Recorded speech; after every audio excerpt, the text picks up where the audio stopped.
Hi అందరికీ. Welcome back to crunchy రుచులు. ఈరోజు మరొక సింపుల్ అండ్ హెల్తీ రెసిపీ వచ్చేసి పుట్నాల పప్పుతో లడ్డు అండి. ఈ లడ్డూను తయారు చేయడానికి పుట్నాలు ఇంకా బెల్లం ఉంటే సరిపోతుంది. సింపుల్‌గా, ఈజీగా ఈ లడ్డూను తయారు చేసేయొచ్చు. అలాగే ఈ పుట్నాలు బెల్లంలో అధికంగా ఐరన్, ప్రోటీన్, కాల్షియంతో పాటు ఇంకా మనకు ఎన్నో విధాలుగా మేలు చేస్తాయి.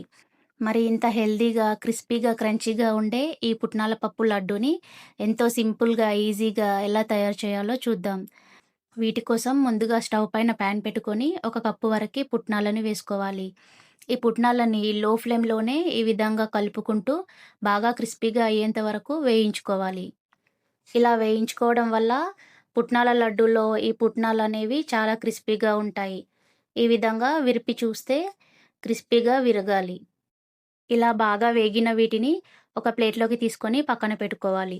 ఇప్పుడు అదే ప్యాన్‌లోకి ఏ కప్పుతో అయితే పుట్నాలను తీసుకున్నామో, అదే కప్పుతో ముప్పావు కప్పు వరకు బెల్లంని వేసుకొని లో ఫ్లేమ్‌లోనే కరిగించుకోవాలి. నేనైతే వాటర్ ఏమీ వేయలేదు. కావాలనుకుంటే 1, 2 స్పూన్ల వాటర్‌ని వేసుకోవచ్చు. ఇలా లో ఫ్లేమ్‌లోనే బాగా బెల్లంని కరిగించుకోవాలి. బెల్లం బాగా కరిగి ఈ విధంగా నురగ నురగగా వస్తుంది. ఈ స్టేజ్‌లో పాకం వచ్చిందో లేదో చెక్ చేసుకోవాలి. దీనికోసం ఒక ప్లేట్‌లోకి కొద్దిగా వాటర్‌ని తీసుకొని, ఈ విధంగా పాకంని కొంచెం వేసుకొని, ఇలా చూస్తే పాకం అనేది విరిగిపోవాలి. కానీ ఇది ఇంకా సాఫ్ట్‌గానే ఉంది. అంటే ఇంకా పాకం రానట్లే. మరొక నిమిషం పాటు ఈ పాకంని కలుపుకుంటూ, పాకం వచ్చేంత వరకు ఉడికించుకోవాలి. మరొక నిమిషం తర్వాత మళ్ళీ కొద్దిగా పాకంని వాటర్‌లోకి పల్చగా వేసుకోవాలి. ఇలా వేసుకున్న తర్వాత 2, 3 సెకన్ల పాటు వదిలేసి ఈ విధంగా చెక్ చేసుకోవాలి. ఇలా పాకంని విరిస్తే క్రిస్పీగా ఇలా విరిగిపోవాలి.